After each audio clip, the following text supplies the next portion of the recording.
আগামী ৫ দিন চট্টগ্রাম, খুলনা, বরিশালে ভারী বৃষ্টির আভাস দিয়েছে আবহাওয়া অধিদপ্তর। একই সঙ্গে কক্সবাজারের টেকনাফ সহ কোনো এলাকায় ভারী থেকে অতি ভারী বৃষ্টিও হতে পারে। বুধবার দুপুরে এমন তথ্য জানিয়েছে আবহাওয়া অফিস। সক্রিয় মৌসুমি বায়ুর প্রভাবেই এই কয়দিন বৃষ্টিপাতের প্রবণতার কথা জানিয়েছে অধিদপ্তর। দেশের খুলনা, বরিশাল ও চট্টগ্রাম এ তিন বিভাগে এই সময়ের স্বাভাবিক বৃষ্টিপাতের পূর্বাভাস দিয়েছে আবহাওয়া অধিদপ্তর। তবে জেলাগুলোর কোথাও কোথাও ভারী থেকে অতি ভারী বৃষ্টি হতে পারে। এছাড়া দেশের বিভিন্ন এলাকায় হালকা থেকে মাঝারি এবং কোথাও কোথাও মাঝারি থেকে ভারী বৃষ্টির সম্ভাবনা রয়েছে।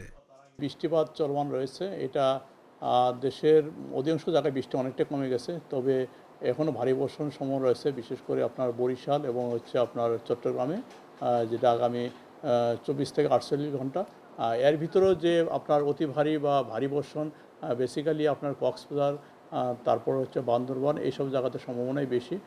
সে তুলনায় চট্টগ্রামে বৃষ্টি কিছুটা হবে, যদিও ভারী বর্ষণ হবে সে তুলনায় কম হবে। উত্তর অঞ্চল এবং উত্তর পূর্ব অঞ্চল বৃষ্টি, যেটা এই সময় নর্মাল যে বৃষ্টি, এই বৃষ্টিটাই চলমান থাকবে।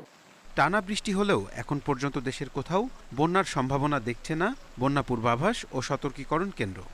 দেশের দক্ষিণাঞ্চলীয় দক্ষিণ পূর্বাঞ্চলীয় অঞ্চলে ভারী থেকে অতি ভারী বৃষ্টিপাতের সম্ভাবনা রয়েছে।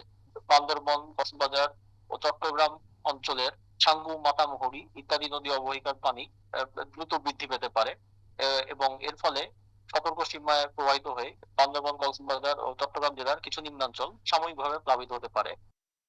এদিকে দেশের দক্ষিণ পূর্বাঞ্চলের কয়েকটি নদ নদীর পানি কিছুটা বাড়লেও বিপদসীমা পার হওয়ার সম্ভাবনা নেই বলে জানিয়েছে বন্যা সতর্কীকরণ ও পূর্বাভাস কেন্দ্র। রাহিনুল ইসলাম রিঙ্কু, ইন্ডিপেন্ডেন্ট নিউজ, ঢাকা।